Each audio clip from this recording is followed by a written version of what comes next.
সুপ্রিয় দর্শক, আমরা চলে এলাম সিনোরা আমি এখন কি করব প্রোগ্রাম নিয়ে। আর আমরা তো এই প্রোগ্রামে মানসিক স্বাস্থ্য নিয়ে কথা বলি, আমাদের ভালো থাকা নিয়ে কথা বলি, খারাপ কেন থাকি সেটা নিয়ে কথা বলি। তো আজকে যে বিষয়টি আমরা সিলেক্ট করেছি সেটি খুবই একটা টপিক্যাল ইস্যু, কারণ আমরা এখন প্যান্ডেমিকের কারণে এখনও কিন্তু বাচ্চারা স্কুলে যায়নি, ওরা কিন্তু ঘরে বসেই ক্লাস করছে। শুধু বাচ্চারা না, বড়রাও, ইউনিভার্সিটি গোয়িং স্টুডেন্টসরা, কলেজ গোয়িং স্টুডেন্টসরা সবাই কিন্তু অনলাইনে ক্লাস করছে। তো এই যে একটা অনলাইন ক্লাসের যে একটা আমাদের উপরে মানসিক স্বাস্থ্যের উপরে একটা প্রভাব পড়ছে বা কী প্রভাব পড়ছে, সেই প্রভাবটি আমাদেরকে আসলে আরও সামনে বয়ে বাড়াতে হবে কিনা সেটা নিয়ে আজকে একটু কথা বলতে চাইছি। এবং আমরা জানি না কবে প্যান্ডেমিক আসলে সত্যি সত্যি একদম যাবে, আদৌ যাবে কিনা, কিন্তু আমাদের বোধহয় মেশিনের সাথে সংযুক্তি বেশি ঘটে গেছে এবং সেটার একটা প্রভাব কিন্তু পড়ছে আমাদের মানসিক স্বাস্থ্যে। তো আমি পরিচয় করিয়ে দিচ্ছি স্টুডিওতে যারা আছেন তাদের সাথে। আমাদের সাথে রয়েছেন একজন নতুন অতিথি যিনি আগে আসেননি, আমরা তাকে স্বাগত জানাচ্ছি। তিনি হচ্ছেন ফিদা আল হাসান। উনি হচ্ছেন একজন স্পিচ অ্যান্ড ল্যাঙ্গুয়েজ থেরাপি বিশেষজ্ঞ। আর আমি পরিচয় করিয়ে দিচ্ছি আমার এই আসনে যিনি অলঙ্কৃত করেছিলেন আমার অনুপস্থিতিতে সেই নুজহাত আছে আমার সাথে। ও আমার স্টুডেন্ট, কলিগ সব কিছুই। তো নুজহাত আজকে আমাদের সঙ্গে থাকবে, ও সহকারী কাউন্সিলিং সাইকোলজিস্ট। নুজহাত, তোমাকে স্বাগত জানাচ্ছি। অনেক ধন্যবাদ। তো নুজহাত, তুমি শুরু করো, ছোট করে বলো যাতে ফিদা আল হাসানও যেন কিছু বলতে পারেন। ধন্যবাদ আপা। আমরা করোনাকালীন মানসিক স্বাস্থ্য নিয়ে কথা বলবো এবং অনলাইন ক্লাসের কারণে যে ধরনের প্রভাব হচ্ছে সেটা নিয়ে আমরা আজকে কথা বলতে চাইছি। যেটা আপনি বললেন যে আসলে আমাদের জানা নেই যে কবে প্যান্ডেমিক শেষ হবে, কাজেই এইটার অবশ্যই অনেক নেগেটিভ ইম্প্যাক্ট অবশ্যই আছে, কিন্তু পজিটিভ দিকগুলো আসলে আমাদের খুঁজে নেওয়ারও এখন পর্যন্ত প্রয়োজন আছে। কারণ এখন পর্যন্ত আমরা বাচ্চাদেরকে স্কুলে যাওয়ার উপযোগী করে পাঠাতে পারিনি। বাচ্চা বলতে শুধু স্কুল না, ইউনিভার্সিটিরও কেউ আসলে যেতে পারছে না। তো সেই জায়গাটিতে, মানসিক জায়গাটিতে ইম্প্যাক্টটা তো ভীষণভাবে আছে। বাচ্চারা স্কুল মিস করছে, ভীষণ ডিসিপ্লিনের খুব অভাব হয়ে যাচ্ছে। স্কুলটা নিয়ে যেরকম একটা খুব চমৎকার ডিসিপ্লিন লাইফ হয় বাচ্চাদের, সেই জায়গাটাতে একটা বড় ধরনের কমতি থেকে যাচ্ছে। বড়দের ক্ষেত্রেও তাই, বাচ্চারা পিয়ার মিস করছে খুব, ফ্রেন্ডস পাচ্ছে না।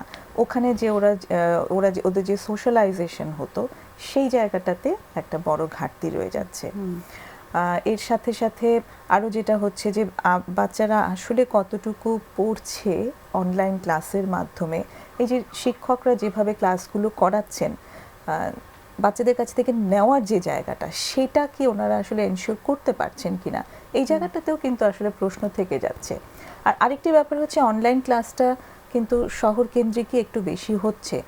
প্রত্যন্ত অঞ্চলে কিন্তু আমি যতটুকু খবর পেয়েছি, অনেক সরকারি স্কুল সেসব জায়গায় কিন্তু অনলাইন ক্লাসের জায়গাটা আসলে অতটা সুবিধা ওনারা দিতে পারছেন না। সেটাই, ওগুলো তো আছে। আজকের বিষয়টা তো আমরা মানসিক স্বাস্থ্য নিয়ে কথা বলছি। যেমন আমি কিছু কেস পেয়েছি অ্যাডিকশনে ঢুকে গেছে, মানে স্ক্রিন অ্যাডিকশনটা চরমভাবে কিন্তু শুরু হয়েছে। এবং অ্যাডিকশন মানেই কিন্তু হচ্ছে যে আমার কোনো নিয়ন্ত্রণ থাকে না সেটার উপরে। হ্যাঁ, তো সেটি খুব পাওয়া যাচ্ছে। এবং দুটো বাচ্চা, আমি এর মধ্যে তাদের প্যারেন্টসরা যোগাযোগ করেছিলেন যে বাচ্চাদেরকে স্ক্রিন থেকে সরানোই যাচ্ছে না। আমাদের গত অনুষ্ঠানে একটি ফোন এসেছিল, 6 বছরের বাচ্চা, ও রাত 2-3টা পর্যন্ত ঘুমাতে চায় না এবং সকালবেলা অনেক ভোরে উঠে আবার সে মোবাইলটা নিয়ে বসছে।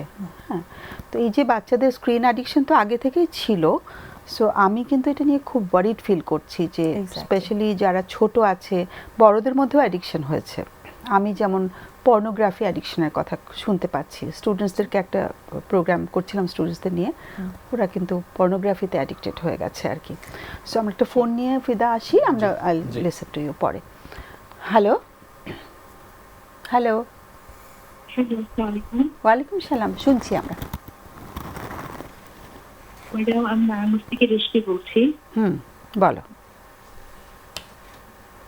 আমার সমস্যা হচ্ছে, আমার মেয়ের বয়স 10.5 বছর। হ্যাঁ, ও গত বছরও লকডাউনে মোটামুটি ভালোই ছিল। অনলাইনে ক্লাস করাতে পেরেছি, যতটুকু সম্ভব পড়াশোনা করাতে পারতাম।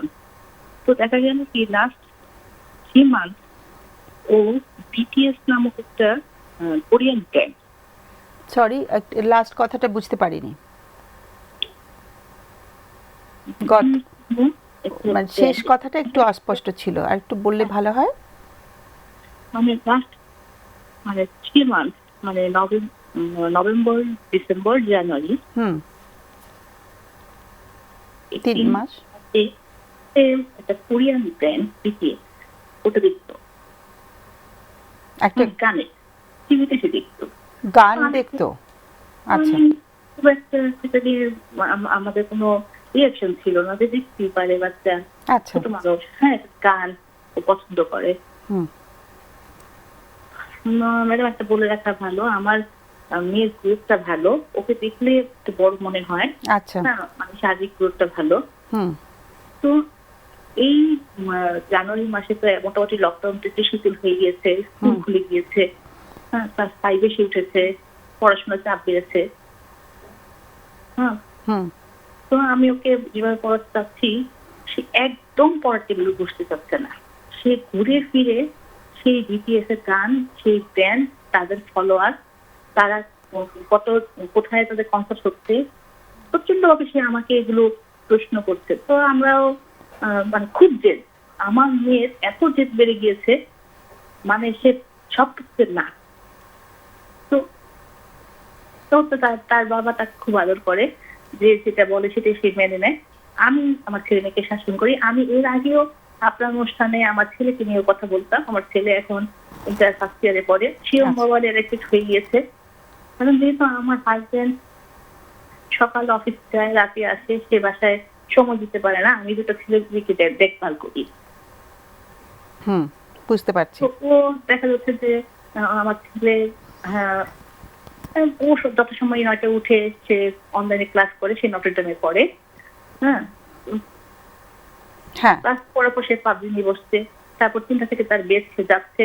তাহলে ওকে আমি একটু টেক কেয়ারের মধ্যে রাখতে পারছি, হয়তো একটু ধমক দিচ্ছি বা কি করছে সে দেখছি। হুম কিন্তু মেয়ে, আমি ওকে কিছুতেই কন্ট্রোল করতে পারছি না। মানে ও ওর বেলা তো পড়বই না। তো পুরো জানুয়ারি মাসটা আমার হয়ে গিয়েছে, এমন রাত গিয়েছে আমি একা একা কান্না করেছি সারা রাত্র। কেন আমার ছেলে মেয়ে এমন হয়ে গেল? কারণ আমি তো কোনো জব করি না বা ওদের উপরে খেয়াল রাখি না, এরকম ওদের ব্যাপার না। সেই তো আমার হাজবেন্ডকে বলি, সে বলে ঠিক হয়ে যাবে। এক পর্যায়ে দেখা গেল আমার হাজবেন্ডের সাথে আমার প্রচন্ড রকমের ঝগড়া হতে লাগলো। হুম ঝগড়াটা এরকম যে তুমি সবকিছুতে বাড়াবাড়ি করো, একটু দেখুক না। হ্যাঁ তো একদিন আমার মেয়ে গত 15 দিন আগে সে বললো যে বাবা, বেলি রোডে একটা পার্পল এর কোরিয়ান দোকান, ওখানে বিটিএস এর অনেক কিছু পাওয়া যায়, আমি কিনবো। হুম হ্যাঁ, তো ওর বাবা ওকে বললো যে আচ্ছা আমি বলছি মা, আচ্ছা তুমি পড়াশোনা করো, আমি কিনে দেবো। আমরা নিয়েও গেলাম। হুম আমি না বললাম যে না, ও যা আছে তাই দিতে হবে। তো ওর ব্যাপারটা হচ্ছে এরকম যে কি হয়েছে, নিয়ে যাই, হ্যাঁ ও তো শুনছে না বা ওর মাথার কথা আমি কন্ট্রোল করতে পারছি না। তারপর আমি নিয়ে গেলাম, আমি হাবি জাবি কিনে দিলাম, সে ওর কাছ থেকে একটা ক্যাসেট কিনবে। তো আমি ওটাতে একদম না, যে না ক্যাসেট শুনবে কোথায়, আমার সিডি প্লেয়ার নষ্ট। তা এখন কারো বাসায় সিডি প্লেয়ার না, এখন ইউটিউবে সব শোনা যায়। বাসায় চলে আসলাম, 3 দিন সে এত কান্না করলো, হ্যাঁ মানে রাগ জিদ, সে পড়তে বসে না, আমার কথাই শোনে না। সে ওই কিছু হলেই আমাকে কিনে দিলে না কেন। তার আমরা যে বাসায় থাকি, এখানে আমার 6 তলায় আমার মা থাকে, ভাই থাকে। ছোট ভাই ওকে বোঝায় যে তুমি এটা কি, মানে অনেক বোঝায় যে এটা। আচ্ছা একটু তোমাকে থামাই, হ্যাঁ আমাদের তো একটু একটু বোঝা হলো ব্যাপারটা, হয়তো তোমার অনেক কথা বললে ভাল লাগতো। এখন মানে তোমার সমস্যাটা তো তুমি বলে দিয়েছো যে ওকে হ্যান্ডেল করতে খুব অসুবিধা হচ্ছে, তাই তো? হ্যাঁ, তো একটা জিনিস আমি একটা প্রশ্ন করতে চাই তোমাকে, যে ওর কি বড় হওয়াটা এভাবে ঘটেছে, একটা মানে মিক্সড মেসেজ বলা হয় যে মা যেটা নিয়ে শাসন করছেন, বাবা সেটা অ্যালাউ করে দিচ্ছেন, এরকম অভিজ্ঞতা কি ওর অভিজ্ঞতার ভেতর দিয়ে বড় হয়েছে? হ্যাঁ হ্যাঁ হ্যাঁ হ্যাঁ পুরোটাই। সো এটা কিন্তু খুব ডুয়ালিটি চলে আসে, তো বাচ্চারা মানে কোনটা ঠিক কোনটা বেঠিক ওরা যেহেতু ছোট, রাইট অ্যান্ড রং কিন্তু বাবা মা একমত হয়ে করতে হবে আর কি। হ্যাঁ, ডিসিপ্লিনিং এর জায়গাটাতে মানে একজন একজন মানা করছে আরেকজন অ্যালাউ করে দিচ্ছে, এটাতে কিন্তু তখন আরো অনেক কিছু ঘটে, যেটা হচ্ছে বাচ্চা কিন্তু বাবাকেই বেশি তখন পছন্দ করতে শুরু করে, মাকে তখন একটা ভিলেনের জায়গায় বসিয়ে দেয়। হ্যাঁ, বাবা তখন হিরো, মা তখন ভিলেন। তো এই যে জায়গাটা হচ্ছে এটা কিন্তু ভীষণ ক্ষতিকর হয়ে যায় বাচ্চাদের। হ্যাঁ, ছোটবেলা থেকে আমরা অনেকবার বলেছি অনুষ্ঠানে। সরি, আমি একটু তোমাকে আরেকটা জায়গাতে একটু করতে চাইছি। তাহলে তুমি যেটা বললে যে ও তোমার মনে হচ্ছে যে ও এটাতে এই যে ও ক্যাসেট কিনতে চাচ্ছে, দেখতে চাচ্ছে, ও একটু অ্যাডিক্টেড হয়ে গেছে, মানে ও কত ঘন্টা দেখছে ওটা এখন? মানে এখনো সেই আমার দুটো রুম, মানে আমি আরেক রুমে টিভিতে দেখছি আর ও ওই রুমে দরজা লাগানো। হঠাৎ করে তার মনে পড়েছে যে সে ওই ক্যাসেটটা আমরা কেন কিনে দিইনি, মানে হঠাৎ করে। না, এটা তো রিসেন্ট ব্যাপার, আমি বলছি কত ঘন্টা ও ওটার স্ক্রিনের মধ্যে থাকছে সেটা জানতে চাইছি।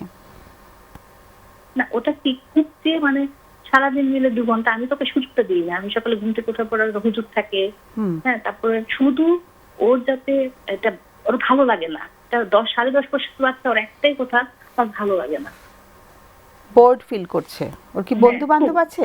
হ্যাঁ, ওর আমার বিল্ডিং এ ওর সমবয়সী আছে, আমার কাজিনের মেয়ে আছে, ওদের সাথে খেলে, সময় কাটায়। হ্যাঁ, ওদের কাছে খুব ভালো, সে বাসায় আসলেই চেন। আচ্ছা, ওকে। এখন তোমার প্রশ্নটা আমি শুনে নিয়ে আমরা একটু অতিথিদের কাছে যাব। তোমার প্রশ্নটা কি বলো, যে ওকে কিভাবে তুমি আরেকটু ডিসিপ্লিনের মধ্যে আনতে পারো, ও ভালো থাকে সেটাও নিশ্চিত করতে পারো, এরকম কি প্রশ্ন? একটু কথা বলি, আমি 2 মিনিট কথা বলি। যে আমার হাজবেন্ডের সাথে আমার এমন পর্যায়ে চলে গিয়েছিল ঝগড়া যে সে বাসা থেকে রাগ করে চলেও গিয়েছিল। তারপর আমি তাকে একটা ডাক্তারের কাছে নিয়ে যাই। তো ওই ডাক্তার ওকে কাউন্সিলিং করে যে আপনি ভাবিকে এরকম করবেন না, বা আপনাকে শক্ত হতে হবে, আপনি ওকে মানে কোন ডাক্তারের কাছে গিয়েছিলে তোমরা? কোন স্পেশালাইজেশন? আমাদের নারায়ণগঞ্জে আমি থাকি, তো স্পেশালাইজেশনটা বলো তাহলেই হবে। কোন ব্যাকগ্রাউন্ডের ডাক্তার ছিলেন? মানসিক ডাক্তার। মানসিক ডাক্তার, ওকে। কারণ আমাদের মধ্যে ঝগড়া হচ্ছিল প্রচন্ড এই বাচ্চাটা নিয়ে। হ্যাঁ, সো তুমি আমাকে জানিয়ে রাখলে, আরেকটা তুমি আমাকে হেডস আপ দিলে যে মানে বাচ্চাটাকে নিয়ে তোমাদের দুজনের একটা অসুবিধা তৈরি হয়ে গেছে, তাই তো? মনোমালিন্য শুরু হয়ে গেছে। খুবই খুবই বাজে অবস্থা, মানে আমি তো ঘুমোতেই পারি না। আর সবচেয়ে বড় কথা যে আমি মানতে পারি না 10.5 বছর একটা মেয়ে শুধু বলে ভালো লাগে না, ও কোথাও যেতে চায় না, চলো বাইরে যাই, ঘুরতে যাই, ভালো লাগে না। আর একটাই শর্ত, বিটিএস এর ক্যাসেট কিনে দিতে হবে, আমাকে ওটা কিনে দিতে হবে, ওই বিটিএস। ওই গ্রুপটা আসলে ভীষণ, ওই ব্যান্ড গ্রুপটা আসলে এই বয়সের বাচ্চাদের ভীষণ ইনফ্লুয়েন্স করে ফেলেছে, এটা আমি শুনেছি। তোমার হাজবেন্ড কি বাসায় আছেন? জি আছেন। উনি কি শুনছেন তুমি যে কথাগুলো বলছো? না, আমি ডাইনিং এ, আমি তো বেডরুমে। তোমরা দুজন মিলে ফোন করলে না খুব ভালো হতো আর কি। হ্যাঁ, যদি পারো পরে এক সময় দুজন মিলে যদি এখানে ফোন করো তাহলে খুবই ভালো হয়। তুমি একটু লাইনে থাকো। কারো কোনো প্রশ্ন আছে কি ওনার কাছে? ওর কাছে কোনো প্রশ্ন আছে? হ্যাঁ, যতটুকুনি বলেছেন আমরা মনে হয় সেটা নিয়ে কথা বলতে পারি। ওকে, তো তুমি থাকো আমাদের সাথে, স্ক্রিনে দেখো আমাদের অতিথিরা কি বলেন। কেমন? অনেক ধন্যবাদ, এবং দুজনে একসাথে ফোন করতে পারলে খুব ভালো হয়। ফিদা, আপনি কিছু বলতে চাচ্ছেন? হ্যাঁ, যেটা হলো যে আপনি যেটা বলছিলেন যে মা এবং বাবা তারা দুজনেই আসলে একত্রিতভাবে যে সন্তানের ক্ষেত্রে সিদ্ধান্ত নেওয়া এবং সন্তানের সঠিক এবং ভুলের বিষয়গুলোতে যে একত্রিতভাবে যে তারা আলোচনা করে শিশুটিকে সামনে এগিয়ে নেওয়া, এখানে এই গ্যাপটা রয়েছে মনে হয়েছে আলোচনায়। আর আরেকটা বিষয় হলো যে যেটা আমরা মানে অনুষ্ঠান শুরুর আগে আলোচনা করছিলাম যে করোনাকালীন এই সময় তো আসলে অনেক বেশি ব্যস্ততা কাটছে মানুষের বা শিশুদের, তাদের স্ক্রিন টাইমের উপরে, বা তারা বিভিন্ন গ্যাজেট বা টিভি বা ইউটিউবে হয়তো সময় কাটাচ্ছে। একটা সময় ছিল যখন আমরা হয়তো শিশুদেরকে বলতাম যে তুমি যদি পড়াশোনা শেষ করো তাহলে তোমাকে তখন আমরা হয়তো এইভাবে যে তোমাকে টিভিতে ওটা দেখতে দিব, বা তখন প্রোগ্রামটা দেখো, এখন পড়াশোনা শেষ করো। সো সে হয়তো 4 থেকে 5 ঘন্টা তার পড়াশোনা শেষ করে সে তখন টিভি বা গ্যাজেটে বা বিভিন্ন ল্যাপটপে বা মোবাইলে হয়তো কিছু জিনিস দেখতে পারতো। এখন যেটা হয়ে যাচ্ছে, সে তো অনলাইনে ক্লাস করছে, সে তো তার লার্নিং সিস্টেমটাই চলে এসেছে মানে ভার্চুয়াল। সো সে এখন কিন্তু 5-6 ঘন্টা উল্টো ব্যস্ত থাকছে এই বিষয়গুলো নিয়ে। সো এটার উপরে আসলে কতটা মানে তারা এখান থেকে শিখছে এবং এখানে আর কি কি বিষয় আসক্তি হচ্ছে, এটা হয়তো আলোচনার একটা বিষয় হতে পারে। হ্যাঁ, তো মানে মার জন্য এটাই বলা যে মানে দুজন মিলে একসাথে ডিসিপ্লিনটা যেন একই ডিসিপ্লিন বাচ্চাকে দেওয়া হয়, তাই না? একটা ডিসিপ্লিন দেওয়া হয় এবং সেটা হলো যে মেয়েটাকে বুঝাতে হবে, আস্তে আস্তে বুঝতে হবে এবং তাকেও আমরা এই ইনডোর বিভিন্ন গেমস খেলে বা বিভিন্নভাবে তার সাথে বাসায় সময় কাটিয়ে মা বাবা হয়তো একত্রিতভাবে হয়তো মানে মেয়েটার উপর চাপিয়ে না দিয়ে তাকে হয়তো বুঝিয়ে বা তার সাথে একত্রিতভাবে সময় কাটিয়ে খুব ভালো। এটা আমি আসলে করোনার সময় এটা অনেকেই জানতে চেয়েছে যে কিভাবে বাচ্চাদেরকে হ্যান্ডেল করবে।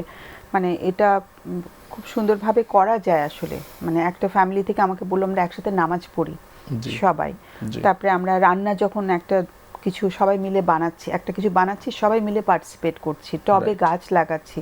তো হয় না যে বাচ্চার সঙ্গে অ্যাক্টিভিটিগুলোতে বাচ্চাকে ইনভলভ করা, বোঝালে কিন্তু লাভ হবে না, বোঝালে বিরক্ত হয় বাচ্চারা। সো জাস্ট ওকে আদর করে আমরা সবাই একসাথে করব, মজা হবে, এই ধরনের অ্যাক্টিভিটিগুলো। সো আমার মনে হয় হাজব্যান্ড ওয়াইফ মিলে যদি কারো কাছে যান খুব ভালো হয়। বাচ্চাকে এখন নিয়ে লাভ নেই, কারণ তারা তো বাচ্চাটাকে এখন বুঝিয়ে কোনো কাজ হবে না। মা বাবা আসলে তাদের স্ট্র্যাটেজিটা, কারণ তাদের দুজনের স্বামী স্ত্রীর মধ্যে অসুবিধা হয়ে যাচ্ছে, এই মনোমালিন্যটা কি আবার বাচ্চাকে আবার এটা ইয়ে করে, কিন্তু ইনফ্লুয়েন্স করে, মানে নেগেটিভলি প্রভাবিত করে। ওর মনে হতে পারে আমার জন্য বাবা মা ঝগড়া করছেন। নুজাত একটু অ্যাড করো। হ্যাঁ, আমি ওই জায়গাটা একটু অ্যাড্রেস করতে চাই যে উনি একটা কথা বলেছেন যে আমি মেনে নিতে পারি না যে আমার 10.5 বছরের বাচ্চাটি বলছে একদম ভালো লাগছে না। তো এটার কিন্তু মানে খুব বড় কারণ একটা হচ্ছে বাচ্চাটির অ্যাডিকশন হয়েছে, সেটা একটা। এবার অ্যাডিকশনের জায়গাটা যদি আমি একটু ছোট্ট করে বলি যে কি হয় যখন একজন মানুষ অ্যাডিক্টেড হয়ে যায়, এটা হচ্ছে যখন মানে ওই যে আমাদের ব্রেইনের যে রিওয়ার্ড সিস্টেম আছে যেটাতে আমরা অ্যাডিক্টেড হয়ে যাই, রিওয়ার্ড সেন্টারে কিছু এক্সট্রা কেমিক্যাল চলে আসে, যে ডোপামিনটা আসে সেটা এক্সট্রা পরিমাণে চলে আসে এবং ওই এক্সট্রাটা নিয়ে তখন হচ্ছে ব্রেইন খুব কনফিউজ থাকে যে কি করবে এটা নিয়ে। তখন ব্রেইন তাকে দিয়ে অনেক অদ্ভুত ধরনের কাজ করায়, তার মধ্যে বাচ্চাটি যা যা করছে সবকিছুই তাই। অস্থির বোধ করছে, কিছু ভালো লাগছে না, মন বসাতে পারছে না, ডিপ্রেসড ফিল করছে, এই সব কিছুই হচ্ছে তার অ্যাডিকশনের জন্য। তো যিনি ফোন করেছেন আসলে তাকে আমি এই জায়গাটাতে একটু অ্যাসিওর করতে চাই যে তার বাচ্চাটির এই অ্যাডিকশনের জায়গাটা কিন্তু আসলেই হয়েছে, সেটা যদি আপনি একটু অ্যাকসেপ্ট করে নিতে পারেন তাহলে সবচেয়ে ভালো হয়, প্রথম কথা। আর দ্বিতীয় কথা হচ্ছে অ্যাডিকশন হয়েছে বলেই বাচ্চাটির অনেক বড় ক্ষতি হয়ে গেছে এমনটা কিন্তু নয়। আচ্ছা, তার আপনি চেষ্টা করে এখন ওর অ্যাবস্টিনেশন করানো যেটাকে বলে সেটা করাতে হবে ধীরে ধীরে। তার এই স্ক্রিনের জায়গাটা, মানে অ্যাবস্টিনেশন মানে হচ্ছে যেটাতে তার আসক্তি হয়েছে সেটা থেকে তাকে দূরে রাখা। এবার আপনি হুট করে কিন্তু সেটা করতে পারবেন না, অল্প অল্প করে বাচ্চাটির সাথে আস্তে আস্তে কন্ট্রাক্ট করে আপনার পক্ষে তার কাছ থেকে এই ডিভাইসটাকে দূরে সরানো সম্ভব, খুব অল্প অল্প করে। হয়তো সে 2 ঘন্টা করছে আপনি বলছেন, আচ্ছা হ্যাঁ, সেটা হয়তো 2 ঘন্টা করছে, সে হয়তো প্রথমে আপনি কন্ট্রাক্ট করলেন সে 1.5 ঘন্টা করে দেখবে। এরকম ভাবে আস্তে আস্তে কন্ট্রাক্ট করে তার কাছ থেকে এই আসক্তির জায়গাটাতে হেল্প করা সম্ভব। ওকে, অনেক ধন্যবাদ নুজাত। আমরা একটু ঘুরে আসছি বিরতি থেকে। হ্যাঁ, সুপ্রিয় দর্শক, আমরা বিরতিতে চলে যাচ্ছি, ফিরে আসবো একটু পরে।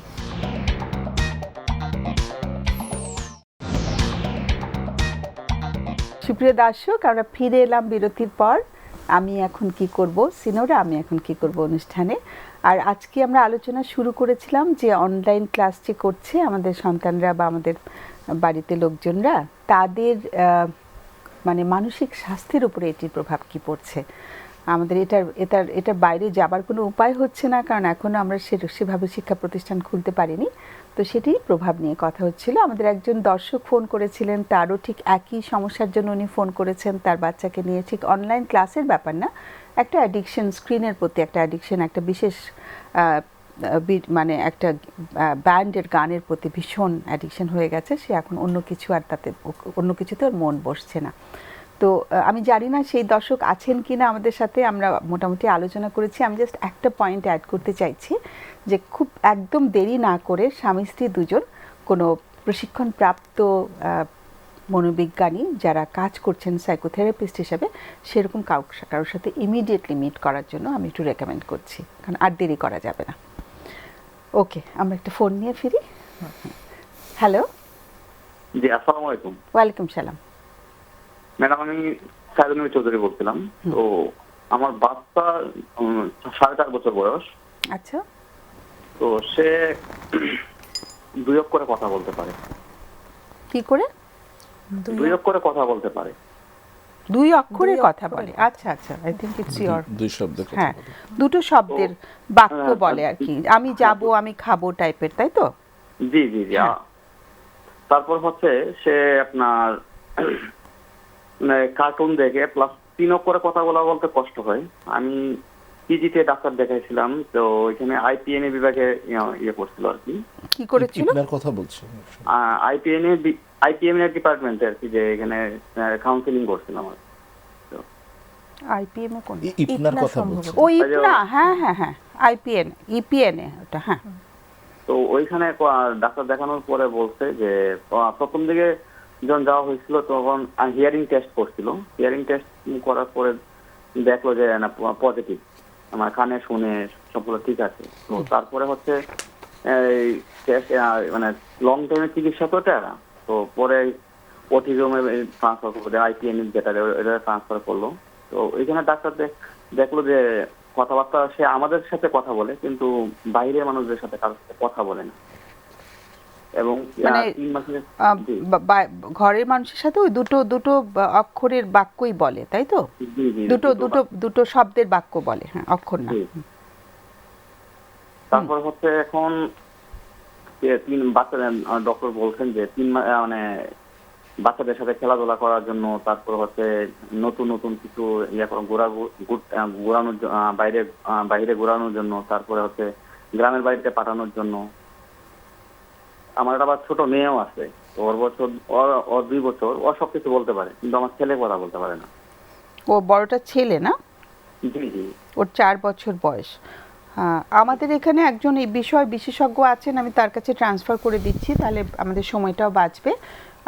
একটু বোধহয় কোনো প্রশ্ন থাকলে আপনি করতে পারেন, বা আর একটু শুনতে চাইলে বলতে পারেন। আচ্ছা, মোটামুটি আমি ক্লিয়ার যে উনি ডায়াগনোসিসের কথা যেটা বলেছেন, ক্যামেরাতে অটিজমের কথা বলছিলেন আপনি। সো ইতিমধ্যে আপনি হয়তো জানতে পেরেছেন যে অটিজম বৈশিষ্ট্য সম্পন্ন শিশুদের তাদের ভাষা এবং যোগাযোগে তাদের কিছু সীমাবদ্ধতা রয়েছে, তাদের আচরণগত কিছু বিষয়ে সীমাবদ্ধতা রয়েছে, এবং তাদের কথা শিখতে একটু দেরি হয়, বা ল্যাঙ্গুয়েজ ডেভেলপমেন্টটা অন্য স্বাভাবিক বৈশিষ্ট্য সম্পন্ন যে শিশুরা আছে তাদের মতো করে হয় না, একটু ডিফারেন্টলি অ্যাবল্ড তারা।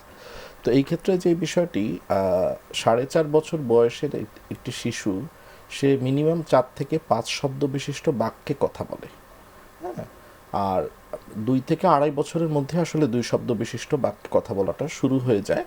সো এই ক্ষেত্রে একটু পিছিয়ে আছে। আমার মনে হয় তাকে সে যে শব্দগুলো ইউজ করছে সেখানে নাউন এবং ভার্বটা কী পরিমাণে আছে সেই বিষয়টা দেখতে হবে, তাকে কথা শেখাতে হবে, এবং একজন বিশেষজ্ঞ স্পিচ অ্যান্ড ল্যাঙ্গুয়েজ থেরাপিস্ট হয়তো এই ক্ষেত্রে হেল্প করতে পারবে।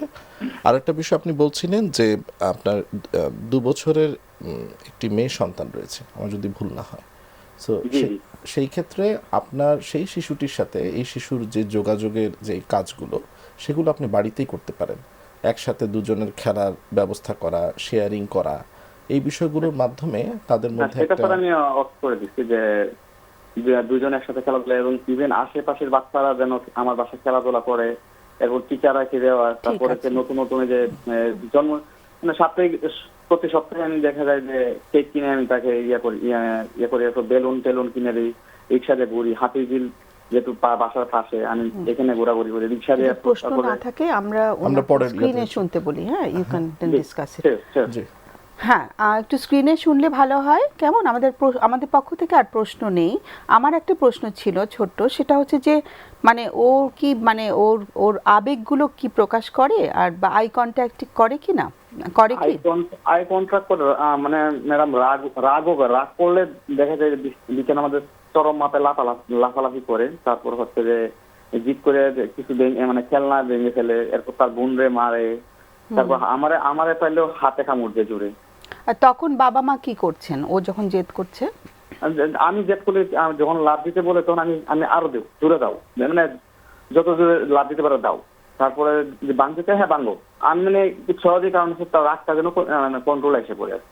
আর কামড় দিতে চাই, হাতে যখন কামড় দিতে চাই তখন তো তারপরে কষ্ট করে আমি মেনে নিই, দেখ তার যদি ঠান্ডা হয়, তারপর মেজাজটা ঠান্ডা হলে আমি মানে ইয়ে করি আর কি। মানে ওকে যদি আরো বেশি করে করতে বলা হয় তাতে কি ওর মেজাজটা ঠান্ডা হয়? হ্যাঁ, রায় মানে বেশি করে যদি বলি যে বিছানা লাভ দিতেছে, জোরে দাও, একটা দুইটা তিনটা দিচ্ছে, আরো বেশি করে দাও, তখন দেখা যায় সে খুশি হয়ে যায়।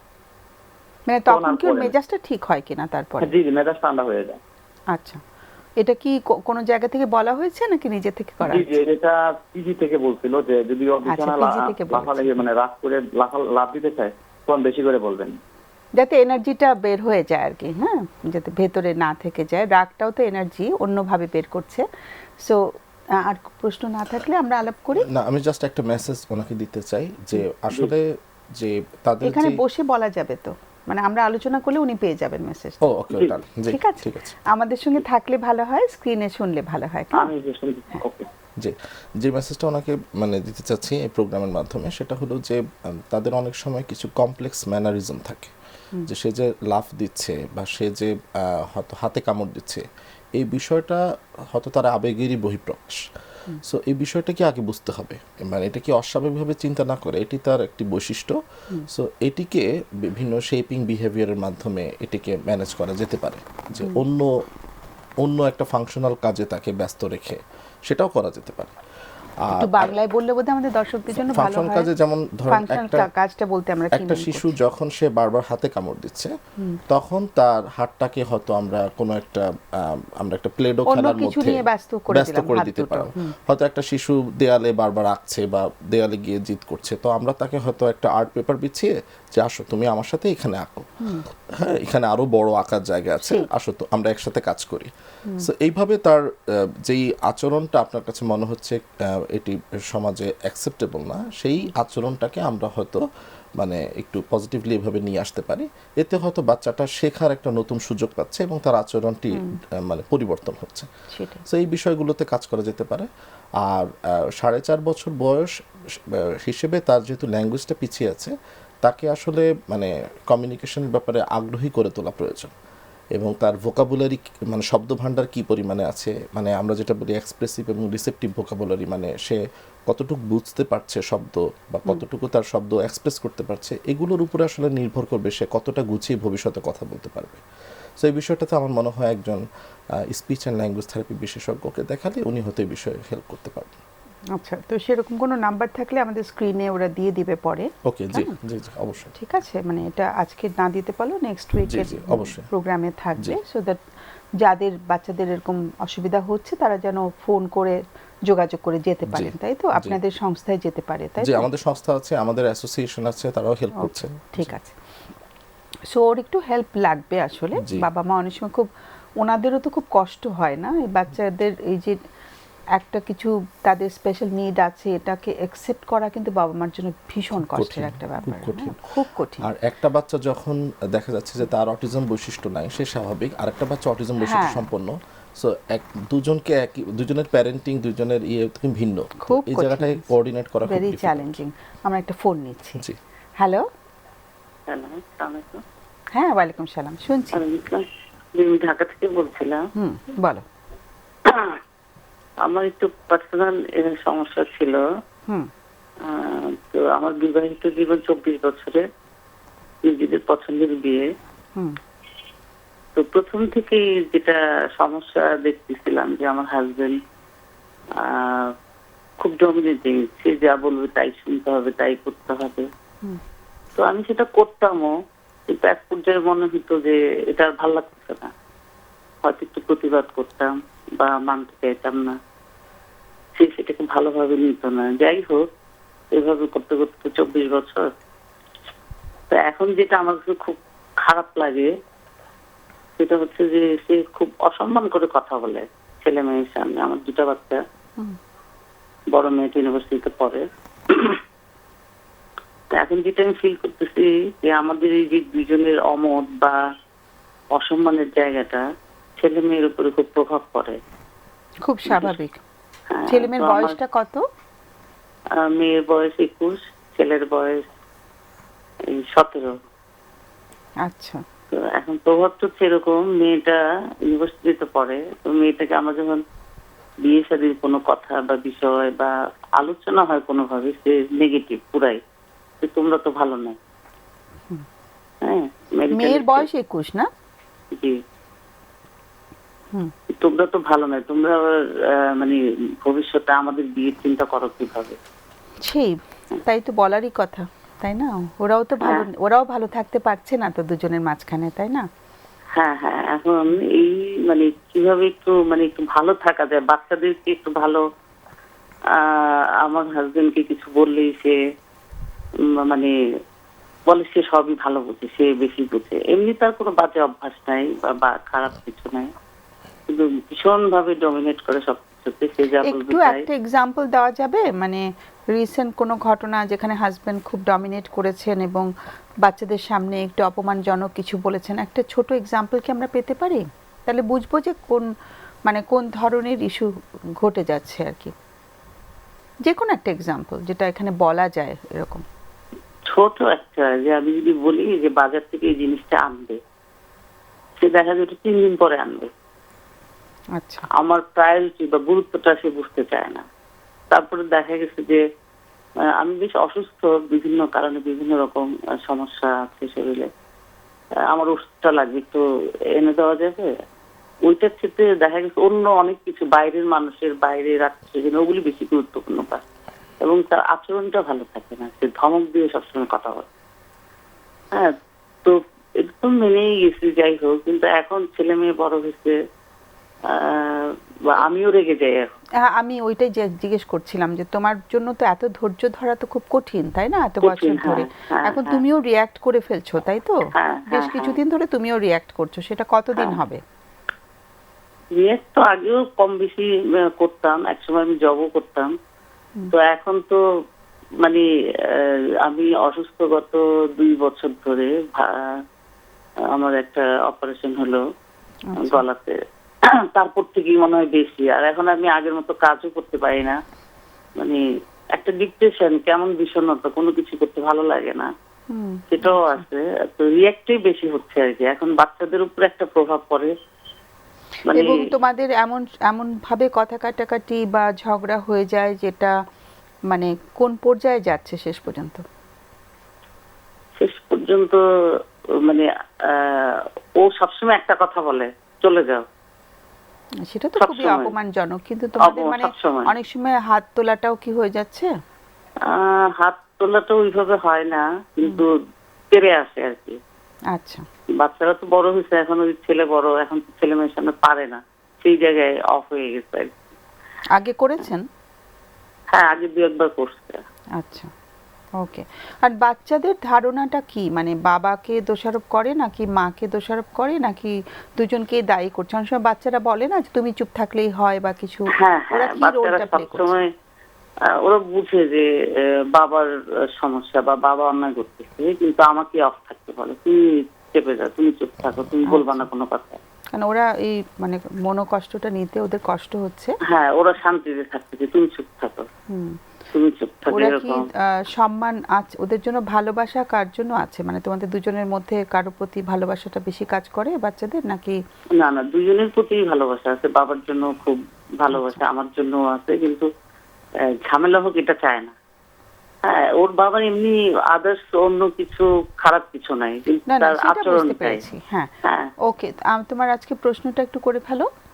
আমার প্রশ্নটা হচ্ছে যে মানে এই যে বাচ্চারা যে সমস্যা থাকছে, আমরা কিভাবে এর থেকে বের হতে পারি?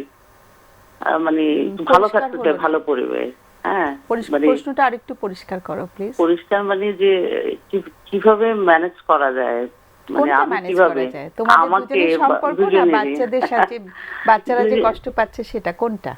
দুইটাই, মানে বাচ্চারা কষ্ট পাচ্ছে, আমরা সমস্যায় দেখি তো ওরা কষ্ট পাচ্ছে, আমি নিজেকে কন্ট্রোল করতে পারছি না, ও পারতেছে না, সব মিলে একটা প্রশ্ন করে আমি অতিথিদের কাছে যাচ্ছি, আমার খুব প্রশ্নটা করতে ইচ্ছে করছে যে মানে এই ধরনের ঘটনায় কিন্তু আমরা প্রফেশনাল হেল্পের কথা বলি, এই ডিপার্টমেন্ট বলছি এই অনুষ্ঠান থেকে। সো তোমার হাজবেন্ড কি কখনো রাজি হবেন এরকম একটা কাপল, আমরা যাতে কাপল অ্যাজ এ কাপল ভালো থাকি, এরকম যখন তাকে প্রস্তাব করা হবে উনি কি রাজি হবেন? সম্ভাবনা কম, কারণ আমি এই প্রোগ্রামটা আপনাদের দেখি, ও থাকে আমার পাশে। হ্যাঁ, দেখা যায় ও যেন একটু অ্যাগ্রেসিভ। হ্যাঁ, এটা কি বললো, এটা হয় না, ওটা হয় না। আবার আমি একদিন বলতেছিলাম যে চলো আমরা যাই, আমাদের মেজাজ ঠিক করি, আমাদের জন্য বাচ্চারা কষ্ট থাকি, ওরা সবসময় চায় কথা বলবো না, কথা বললেই ঝামেলা হয়। আমাকে সবসময় বলে বাবাকে তো আর বলতে পারে না, আমাকেই বলে। তখন উনি কি বলেন? চলো যাই বলে? আমি অনেক বেশি বুঝি, আমার চেয়ে বেশি বুঝবো না, আমি বুঝাই দিব সবাইকে। কিন্তু প্রোগ্রামটা উনি দেখেছেন একসাথে? হ্যাঁ দেখে, উনি দেখে। আজকে কোথায়? আজকে সে বাসায় নাই, ঢাকার বাইরে আছে। ঢাকার বাইরে আছে, কিন্তু সে তো জানে না তুমি তার একদম পারিবারিক ব্যাপার আজকে আলোচনা করবে, তাই না? না না, জানে না। আচ্ছা, ওই জন্য আমি সুযোগটা নিলাম, কারণ দেখা গেছে সামনে থাকলে হয়তো দিত না, 50-50 চান্স আর কি। ওকে। তো আজকে বাইরের কাজে খুব ব্যস্ত থাকে। হ্যাঁ বুঝেছি, মানে otherwise he is a nice gentleman. একটু লাইনে থাকো, কোনো প্রশ্ন আছে কারো? আমার একটা প্রশ্ন আছে, আমি একটু জানতে চাই যে আপনি যে বললেন যে বিয়ের পর থেকেই দেখেছেন যে উনি বেশ ডমিনেটিং এবং উনি যা বলবেন সেটাই মেনে নিতে হবে, এবং আপনি বলেছেন যে আপনি মেনে নিতেন। সেই সময় আসলে কি বললেন নিজেকে, এটা মানে মেনে নেওয়ার জায়গাটাতে নিজেকে কি বলতেন তখন? আসলে আমাদের তো নিজের পছন্দের বিয়ে, দেখা গেছে অনেক কিছুই বলতো, অনেক কিছুই মেনে নিতাম। তারপরে তখন আমি বয়স কম ছিল, আমি নির্ভর করতাম অনেক। হ্যাঁ, তারপর দেখতেছি যে ও যেগুলি আমাকে মেনে নিতে বলে সেগুলি এমনই হয় যে আমার আত্মসম্মানের জায়গায় আঘাত করে অনেক কিছুতে। এবং আরেকটা জিনিস করে, সেটা হচ্ছে ফ্যামিলি নিয়ে ছোট করে কথা বলা। আচ্ছা, কিন্তু তখন আপনি কখনোই আগে থেকেই কখনো এই বিষয়গুলো নিয়ে প্রোটেস্ট ওভাবে করতেন না? না, করতাম মাঝে মাঝে, সব সময় না, মেনেই যেতাম, চুপ করে থাকতাম বা ঝগড়া অ্যাভয়েড করতাম। কিন্তু তখন কি বলে নিজেকে থামাতেন? একদমই থেমে যেতাম, কিছুই বলতাম না, যে চেঁচামেচি করলে যে এই মানে হবে। তোমার মনকে কি বলে বোঝাতে থেমে যে যেতে, মানে তোমার মনকে কি বলে প্রবোধ দিতে তখন, সেটা জিজ্ঞেস করছে যে থাক, অশান্তি করে লাভ নেই। হ্যাঁ, অশান্তি করে লাভ নেই। আর বলারও তো নাই কারো কাছে, যেহেতু নিজেদের পছন্দের বিয়ে, যেটা হয় আর কি ফ্যামিলিতে। পছন্দের বিয়ে হলে কাউকে বলা যায় না, এটা কোথাও লেখা আছে নাকি? তুমি কষ্ট পাচ্ছ, তোমার ফ্যামিলিকে শেয়ার করবে না?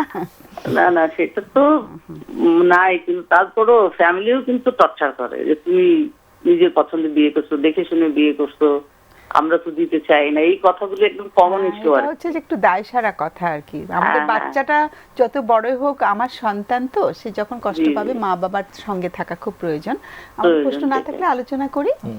অনেক অনেক ধন্যবাদ, সুন্দর প্রশ্ন করেছো আমাদেরকে, অনেক কষ্ট নিয়ে কল করেছো। নুসরাত আগে বলবে, তুমি প্রশ্ন করেছিলে। হ্যাঁ, ওইটাই আসলে উনি ওটা বলতে গিয়ে আরেকটা যেটা বলে ফেললেন যে অ্যাকচুয়ালি বেশ খুব চাপে ছিলেন উনি, সেটা বোঝা যাচ্ছে, যেহেতু পছন্দে বিয়ে করেছেন, কাউকে নিজের মনের কথাটা বলতে পারছেন না, এবং অন্যদিকে হাজব্যান্ডের কাছে খুব অপমানজনক কথাবার্তা পাচ্ছেন। সেই পারস্পরিক শ্রদ্ধাবোধটা তো কাজ করার কথা, একদমই আগে থেকেই কাজ করতো না, সেটা বোঝাই যাচ্ছে।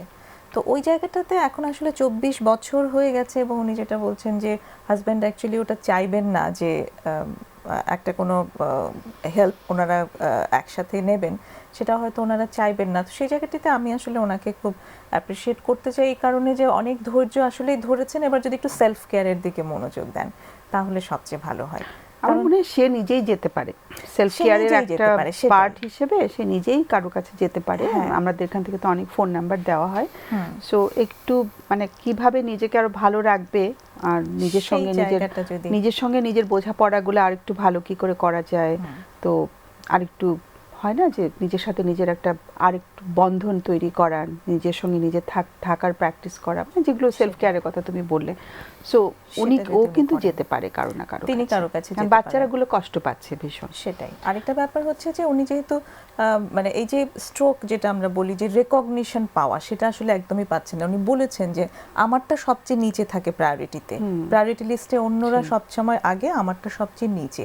তো উনি কিন্তু সবসময় এই রেকগনিশনের একটা অভাব বোধ করছেন। এবং তো এখন সেই জায়গাটা- শরীরটাও ভালো না, সার্জারি হয়েছে। সার্জারি হয়েছে, উনি ডিপ্রেশনেও আছেন। তো সেই জায়গাটাতে একটু সেলফ রিকগনিশন দেওয়া যেতে পারে, কারণ উনি আসলে অনেক এফোর্ট দিচ্ছেন ওনার সংসারে, ওনার সবার জন্য, বাচ্চাদের জন্য থেকে শুরু করে হাজব্যান্ডের জন্য সব জায়গায় উনি প্রচুর এফোর্ট দিচ্ছেন।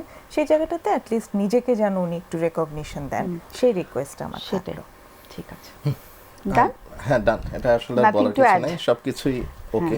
আসলে একটা বিষয় হলো যে ছেলেমেয়েরাও তো এখন প্রায় প্রাপ্তবয়স্কই, একজন 17, একজন 21। প্রাপ্তবয়স্ক হয়নি এখন, একজন 17, আরেকজন মাত্র 21 হয়েছে। হ্যাঁ, সো আসলে তাদের ওই জায়গায় তাদের যে ইমোশন বা তাদের যেই আন্ডারস্ট্যান্ডিং, সেটা দেখে হয়তো মা খুবই মানে কষ্ট পাচ্ছেন, এবং পীড়া সেটা হচ্ছে, থেকে আসলে মানসিক পীড়া হচ্ছে। মানসিক পীড়া। তবে ওনাকে মানে অ্যাপ্রিশিয়েট করার মতো যে উনি অন্তত চেষ্টা করছে এবং মানে মন থেকে চাচ্ছে যে এই বিষয়টা যেন সমাধান সেটাই, হোক। আরে আমাদের এখানে সেটা ফোন একটা করাটাও তো একটা ইনিশিয়েটিভ, হ্যাঁ, এটা একটা good point of view. Exactly. আমরা একটা ফোন নিচ্ছি। হ্যালো। হ্যালো, আসসালামু আলাইকুম। ওয়ালাইকুম সালাম, শুনছি। জি ম্যাডাম, আমার প্রশ্নটা হচ্ছে যে আমি আমার বিবাহিত জীবন হচ্ছে 14 বছর। হ্যাঁ, আমার বিয়ে 3 বছর পর একটা বাচ্চা নেই।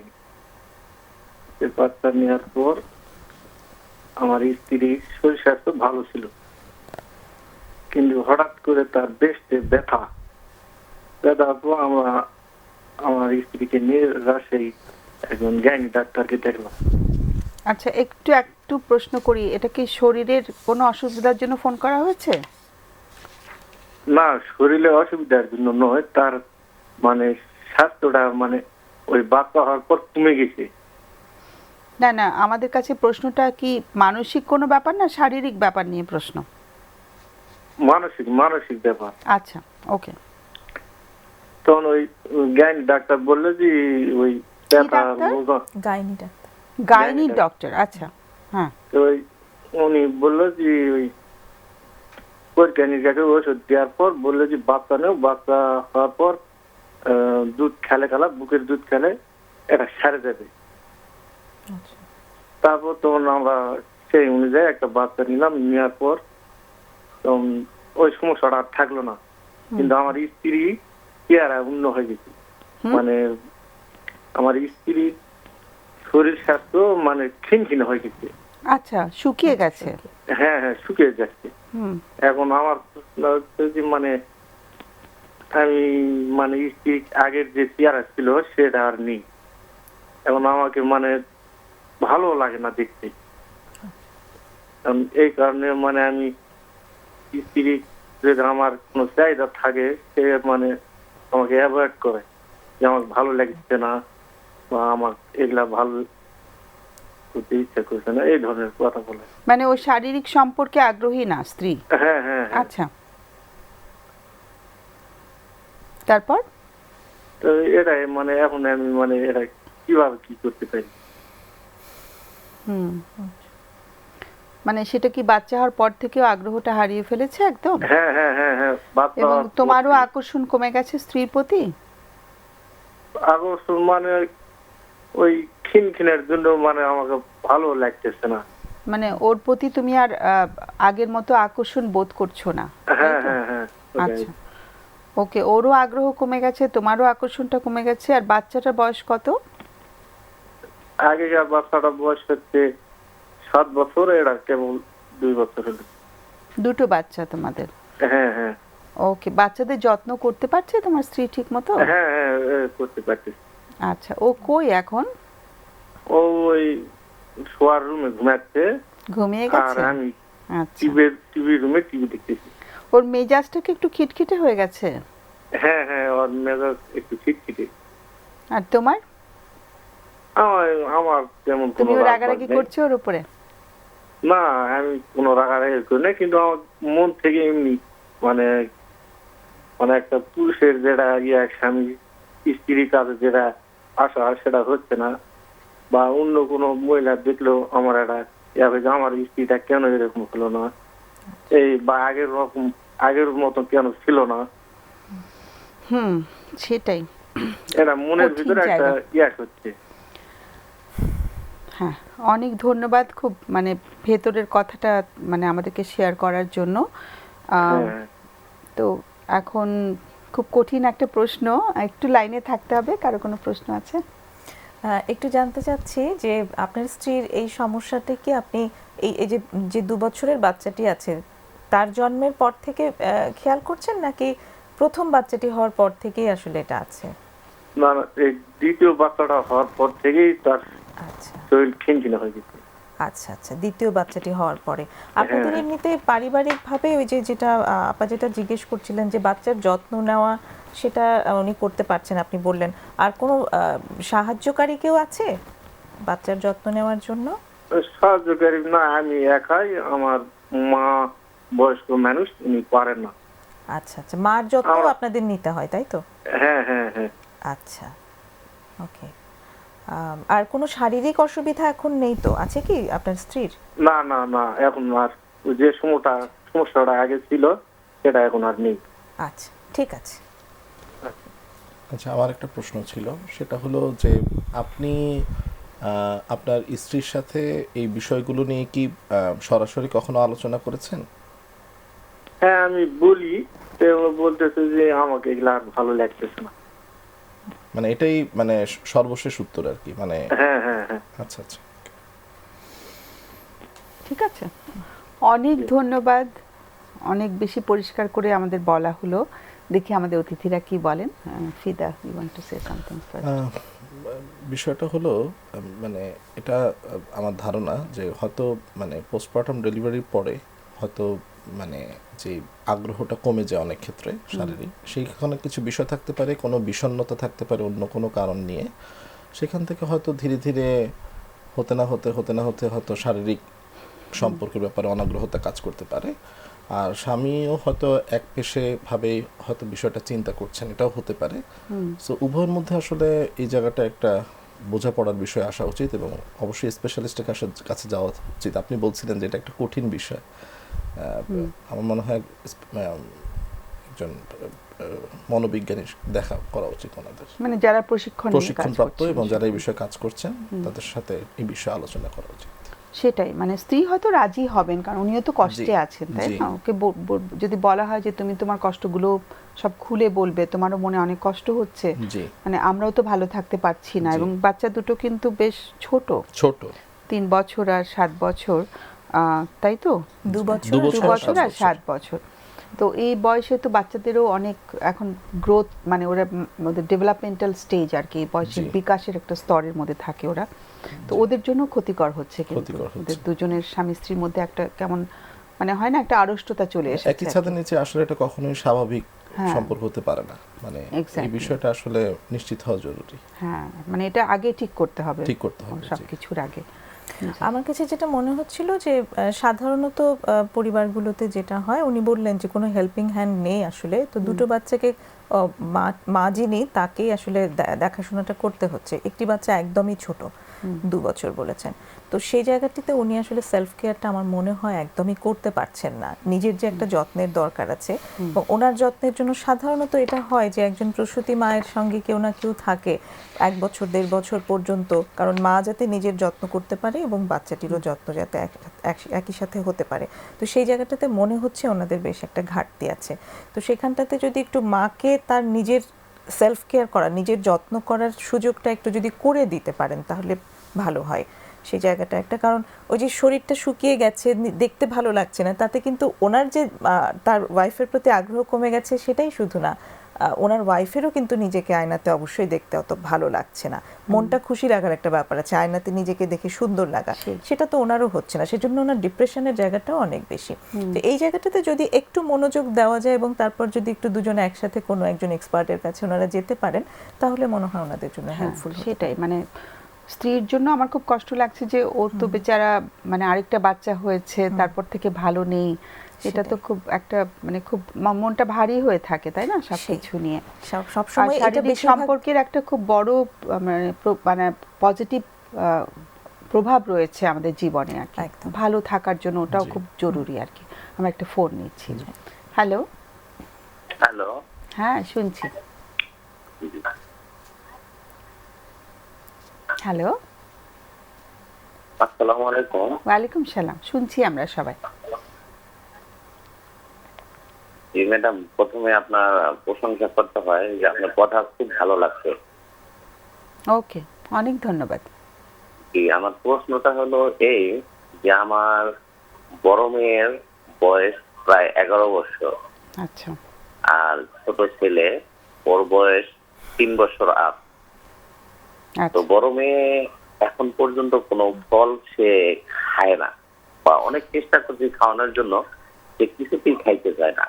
এবং ছেলেটাও একই অবস্থা। এবং ভাত যে খায় ওরা, ওই ভাতের সাথে যদি একটা পেঁয়াজও থাকে সেটা দেখে আলাদা করে দেয়। কোনো শাক সবজি ইত্যাদি ইত্যাদি কিছু খাবে না, শুধু ফ্রাই করে দিলে ওটাই যথেষ্ট, এরপরে আর কিছুই খাবে না। ফল, প্রথমে বললাম ফলের কথা, এটা বিলকুল খাই না। এখন এই অবস্থাতে কি করতে পারি, এই জন্য আপনাকে ফোন করা। আর দ্বিতীয় প্রশ্নটা হলো এটা এটা আমার ব্যক্তিগত প্রশ্ন, যে আমি যখন কাজে যাই কেমন যেন আমার কোনো কিছুতে ভালো লাগে না, মন বসে না। কিছুক্ষণ পরে পরে আমার ভিতরে কেমন যেন একটা আতঙ্ক আতঙ্ক মনে হয়, বা অস্থির অস্থির ভাব। কিছুক্ষণ এটা পরে দ্বিতীয়- মানে কতক্ষণ পরে? আহ, এটা দেখা গেছে আধা ঘন্টা বা 1 ঘন্টা বা 2 ঘন্টা বা 4 ঘন্টা, এটা কোনো নির্ধারিত ইয়া নাই তার। আচ্ছা, কতদিন ধরে হচ্ছে এটা? এটা প্রায় 1 বছর ধরে চলছে। এই এরকম কাজে গেলেই কিছুক্ষণ পরে অস্থির লাগতে থাকে? হ্যাঁ হ্যাঁ, অস্থির লাগছে। আর যখন আমার মনে পড়ে যে আমি কি করতেছি বা ভবিষ্যতে কি করব, এই নিয়ে একটা মনের মধ্যে একটা উদাসীনী ভাব হয় আর কি। ভবিষ্যতে কোনটা কি স্থির করব মানে হয়। ভবিষ্যৎ নিয়ে কি কি চিন্তা আসে মাথায়? মানে চিন্তা অনেক বড় কিছু আসে, যে আমি এই জব করে আমি কি করব, এতে তো আমার সংসার চলছে না, বা সামনে কি হবে, সামনে খরচ বাড়ছে, আমার তো ইনকাম কমছে, এই নিয়ে বিভিন্ন মানে ইয়া মাথার মধ্যে চলে আসে। তখন আর অস্থির লাগে, মনে চায় যে আমি কাজবাজ সব ছেড়ে দিয়ে মানে আমি কি করব, মানে নিজের আমি ডিসাইড করতে পারতেছি না, নিজের গুছাইতে পারতেছি না। অনেক লম্বা এরকম। সময় কি কাজে থাকতে হচ্ছে? হ্যাঁ, আমি তো সকাল 8টায় অফিসে যাই, প্রায় রাত 11টা-12টা বাজে ফিরতে হয়। কেন বা এত তো- লম্বা কেন? আমাদের ডিউটিটা একটু লং টাইম। শুরু থেকে এরকম ডিউটি ছিল?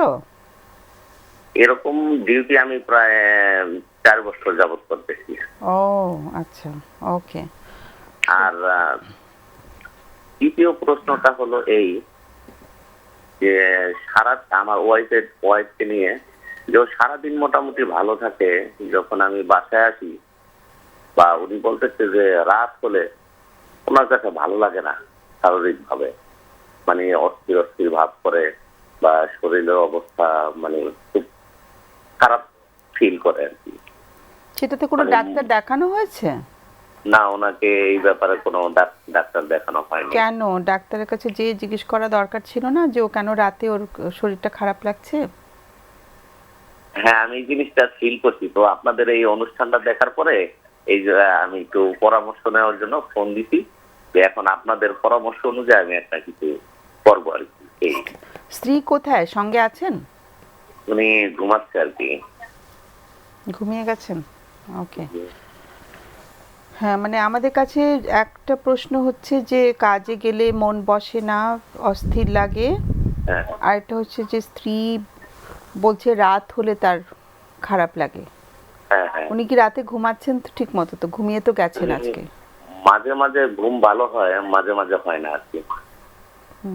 এমনি কোনো বিনোদন নেই জীবনে, মানে ঘুরতে যাওয়া, বেড়াতে যাওয়া, কোনো আত্মীয় স্বজনের বাসায় যাওয়া, তারা আসা, বন্ধু বান্ধবের সঙ্গে মেশা, এগুলো কিছু নেই? হ্যাঁ, এরকম কিছু আছে, তবে উনি আমার সিচুয়েশন দেখে এগুলি অফ থাকে আর কি। কি সিচুয়েশন দেখছে? যে হাজবেন্ডের সিচুয়েশনটা কি বলতে হচ্ছে? গেলে যে আমার ওরকম পর্যাপ্ত পরিমাণে ইনকাম নাই। আচ্ছা, অর্থ কষ্ট একটু একটু সংকট হয়ে যায়, মানে আর্থিক হ্যাঁ, টানাটানি হ্যাঁ, হয়। আচ্ছা, মানে সেটা নিয়ে কি একটু দুজনের মনোমালিন্য হয় আর্থিক জায়গাটা নিয়ে? না না, এটা নিয়ে উনি এটা তো নিয়ে কোনো দেখে যে দুজনের কোনো আমার মনোমালিন্য হচ্ছে না। জামাতে এর মধ্যে উনি চলার চেষ্টা করে, তবে আমি একটু বাড়তি ভাঙতে চাই, উনি সেটারে কন্ট্রোল করে রাখে আর কি। ওকে, ওটা তো খুব ভালো যে উনি হ্যাঁ। মিতবায়ী। হ্যাঁ, হ্যাঁ সেটাই। ওকে, একটু লাইনে থাকতে হবে। প্রশ্নটা কি যে মানে দুজনে কি করে ভালো থাকা যায়, দুজনের দুরকম অসুবিধা হচ্ছে সেটা, জি তাই তো? এটাই প্রশ্ন? জি জি আচ্ছা, জি, ওকে, এটাই। একটু লাইনে থাকতে হবে। কোনো প্রশ্ন আছে? হ্যাঁ, প্রথম উনি একটা প্রশ্ন করেছিলেন যে ফল খেতে চায় না বা খাবারের যে বিষয়টা। তো আমার একটা প্রশ্ন আছে আপনার কাছে, আপনারা কি একসাথে খাওয়া দাওয়া করেন? মানে একসাথে আপনারা সকালে দুপুরে বা ইয়েতে খাওয়া দাওয়ার সুযোগ হয়, বা সপ্তাহে একদিন বা দুদিন? হ্যাঁ, এটা আমি প্রতিদিনে লাঞ্চ আওয়ারে একসাথে একসাথে করতে পারি, আর রাত্রের খাবারটা একসাথে করতে পারি না, একটু অনেক আলাদা রাত আলাদা পর্যন্ত করতে হয়। হয়। রাত পর্যন্ত? শুধু আমার ছেলেটারা ও যতই থাক না কেন, আমি যত রাত্রে আসি ও আমার জন্য অপেক্ষা করে। আমি আইসা যখন খাই ও আমার সাথে খাবে, খাওয়ার পরে ও ঘুমাবে আমার সাথে। কিন্তু খাওয়ার মধ্যে তো সে কোনো সবজি খাচ্ছে না। না, খাওয়ার মধ্যে কোনো সবজি খাচ্ছে না, কিন্তু ছেলেকে আমি খাওয়াচ্ছি, ও খাচ্ছে, কিন্তু কোনো ফল খাচ্ছে না ছেলেটা। আর মেয়েটার ক্ষেত্রে হলো ও ফল খাবে না, কোনো সবজি খাবে না, এটি। আচ্ছা, তো আমি একটা প্রশ্ন করতে চাচ্ছি, মানে টেলিভিশনের ভলিউমটা 0 করে দিতে হবে, যে আওয়াজ পাওয়া Okay. যাচ্ছে, একদম শূন্য করে দিতে হবে। হ্যাঁ, তো আমি একটা প্রশ্ন করতে চেয়েছিলাম, সেটা হচ্ছে যে মানে ওরা কি ছোটবেলা থেকে যে খায়নি, ওদেরকে আর খাওয়ানোর চেষ্টাও হয়নি, এরকম কি? না, অনেক ছোটবেলায় তো আমরা আসলে বাচ্চাদেরকে সবকিছু অভ্যাস করি না, যে যখন ওরা বলতেও পারে না যে ওরা কি খাবে। হ্যাঁ, তো তখন থেকে কি সব রকম খাবার দেওয়া হয়নি ওদেরকে? হ্যাঁ, আমি অনেক চেষ্টা করছি, কিন্তু খায় না। কারণ বড় হয়ে যখন বলেছে যে আমি খাবো না, তখন কি যা খেতে চেয়েছে তাই দেওয়া হয়েছে? না, আমার মেয়েটা যখন বলে যে খাবো না, কিন্তু অনেক অনেক ইয়া করা হয়, কিন্তু ও এটা মেনে নেয় না। ও বলে যে না খাবো না, না। আমি এখনকার কথা বলছি না, অতীতের কথা বলছি। ও- যখন বলেছে আমি খাবো না, তখন না খেলে তো যা আছে তাই খেতে হবে, মানে ওদেরকে আসলে খাওয়া শেখাতে হয় অনেকটা, একটু ওই জায়গাটা একটু ফার্মও থাকতে হয়। হ্যাঁ, যে না, তুমি অন্য কোনো বিকল্প নেই, আমরাও সবজি খাচ্ছি, তোমাকেও সবজি খেতে হবে, সেটা করা হয়নি কখনো, তাই তো? জি জি না জি, হ্যাঁ, সেটাই। ওরকম ভাবে কোনো প্রেসার দেওয়া হয়নি। অল্টারনেটিভ দেওয়া হয়েছে আর কি, বিকল্পটা দেওয়া হয়েছে। নুজাহাতে কোনো প্রশ্ন আছে? না, আমার সেরকম কোনো প্রশ্ন নেই, আমরা Okay, কথা আমরা বলতে পারি। আলোচনা করি। অনেক অনেক ধন্যবাদ। অনেকগুলো অসুবিধা শুনছি, আমরা দেখি আমাদের অতিথিরা কি বলেন। সো তুমি আগে বলতে চাও? হ্যাঁ, একটা জায়গা নিয়ে আমি বলতে চাচ্ছিলাম যে উনি যেটা বললেন, ওনার নিজস্ব সমস্যা যেটা বললেন, বাচ্চাদের খাওয়ার ইস্যুটা নিয়ে আসলে আলাপ হয়েছে বেশ খানিকটাই। উনি যেটা বললেন যে ওনার ওই যে ভবিষ্যৎ চিন্তাটা নিয়ে উনি খুব ব্যস্ত হয়ে থাকেন। তো এই জায়গাটাতে অ্যাকচুয়ালি আমি যেটা একটু অ্যাড্রেস করতে চাই ওনাকে, যে উনি যখন এই চিন্তাটার ভেতরে থাকছেন, তখন আসলে উনি ভবিষ্যতে চলে যাচ্ছেন, তখন আর উনি বর্তমানে বিলং করছেন না, বর্তমানে থাকতে পারছেন না। কাজে বর্তমান সময় ওনার যে দায়িত্ব, ওনার মানে যা যা অনুভব করবার কথা, সেই জায়গাগুলো উনি মিস করে ফেলছেন। তো এই জায়গাটাতে উনি যদি আবার একটু ফোকাস করেন তাহলে ভালো হয়। যে ভবিষ্যতের অনিশ্চয়তার জায়গাটা অবশ্যই আছে, উনি বলেছেন যে আর্থিক সমস্যা আছে, যা ইনকাম করছেন সেটা নিয়ে ওনাদের অসুবিধা হচ্ছে, কিন্তু সেটা নিয়ে যদি উনি চিন্তায় পড়ে থাকেন এবং ভবিষ্যতেই চলে যান, তাহলে কি ওনাকে আসলে সেটা সাহায্য করছে কিনা? সেটা কিন্তু আসলে করছে না।